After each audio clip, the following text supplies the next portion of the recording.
एक आदमी हाथ में गन लिए किसी चीज को निशाना बनाता है। गन में गोलियों के बजाय शीशे के टुकड़े भरे हुए हैं।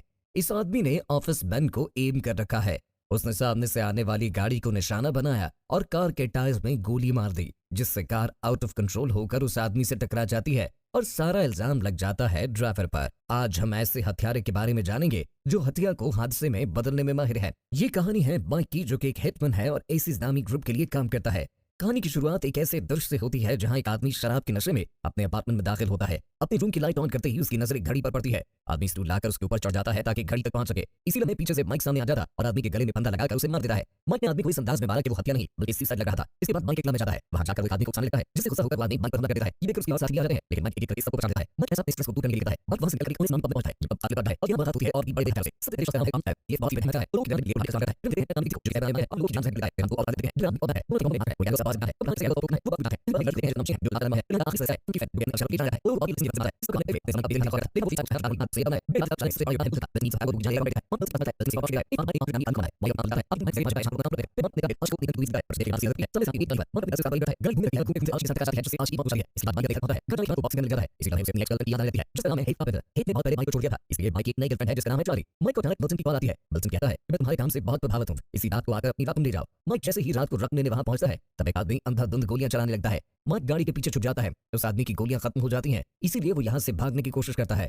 उसी वक्त माइक बाहर निकलता है और देखते ही देखते उस आदमी का खात्मा कर देता है।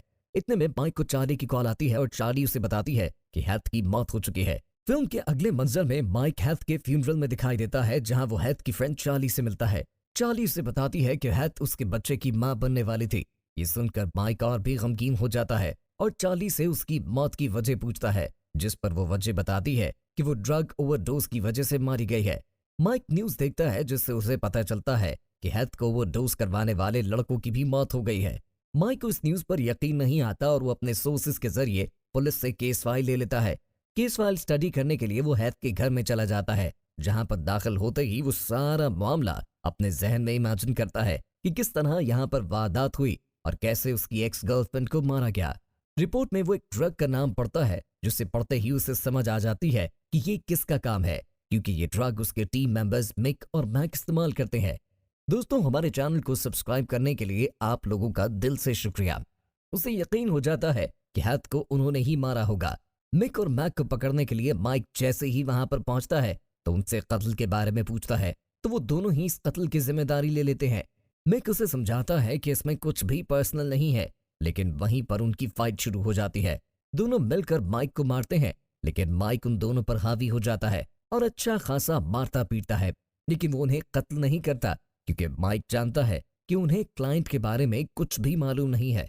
वो क्लाइंट का पता मालूम करने के लिए वहां से निकल जाता है। तभी वो रे के पास जाता है। वो माइक को शांत रहने को कहता है। अगले दिन माइक हैथ की फ्रेंड चार्ली के पास जाता है और उससे कुछ इन्फॉर्मेशन लेता है। तभी अचानक कव अपना एक्स लेकर वहां पहुंच जाता है और वो चार्ली को मारने लगता है, लेकिन माइक उससे बचा लेता है और माइक जैसे ही उसका ध्यान बटाता है तो इतने में चार्ली उसकी गर्दन में छुरा घोंप देती है।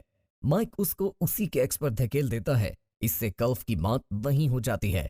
इसके बाद माइक सीधा मिल्टन के मसाज सेंटर में जाता है। माइक उसे वहां पर खूब टॉर्चर करता है ताकि बात उगलवा सके, जिसके बाद वो बताता है कि केंट नामी क्लाइंट ने उसे ये काम करने को कहा था। वो केंट को पकड़ने वहां से निकल पड़ता है। दूसरी तरफ रे को जब ये सब पता चलता है तो वो अपनी टीम से माइक को मारने का कहता है। दूसरी तरफ माइक केंट के ऑफिस में पहुंच जाता है और वहां पर जाते ही उसे मारना शुरू कर देता है। केंट अपनी जान बचाने के लिए माइक को ये बताता है कि ये काम उससे जिम नामी शख्स ने करवाया है और उसके पास मिल्टन की तमाम रिकॉर्डिंग सबूत के तौर पर मौजूद है। इसी दौरान वहां पर मिक और मैक दाखिल हो जाते हैं और उन पर गोलियां बरसाने लग जाते हैं, जिससे केंट की मौत हो जाती है। माइक मौके का फायदा उठाते ही उन पर झपटता है और मिक को अपने कवर के लिए यूज करता है। मैक की गोलियों से मिक की डेथ हो जाती है, जिसके बाद उसे बहुत गुस्सा आता है। माइक उसे भी चकमा देकर मार देता है। जैसे ही माइक वहां से निकलता है तो पीट उस पर हमला करता है, लेकिन माइक उसको उसकी ही पॉइजन से मार देता है। नीचे आते हुए फ्रेड उसके सामने आ जाता है, लेकिन माइक फ्रेड को पंच मारकर सिर्फ बेहोश करता है और वहां से चला जाता है। जाते वक्त वो फ्रेड की पॉकेट से जहरीली मेडिसिन निकाल लेता है और उसे अपने पास रख लेता है।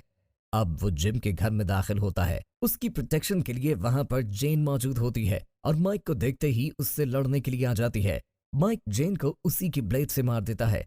इसके बाद माइक जिम की तरफ बढ़ता है और उससे हेथ के कत्ल की वजह पूछता है, जिस पर वो बताता है कि हेथ ने उसकी करप्शन को एक्सपोज कर दिया था, इसीलिए मैंने उसे मरवा दिया। माइक वहीं उसकी गर्दन उड़ा देता है और इसके साथ ही जिम का खात्मा होता है। माइक जब वापस ओनेसिस क्लब में जाता है तो रे को अंदाजा हो जाता है कि उसकी टीम मारी गई है, लेकिन रे को अभी मिल्टन की गद्दारी के बारे में नहीं पता होता और माइक उसे सबूत के तौर पर वो रिकॉर्डिंग सुनाता है जिसमें मिल्टन की सारी गद्दारी वाज़ेह हो जाती है। ये सुनकर रे उसे वहां पर बहुत मारता है।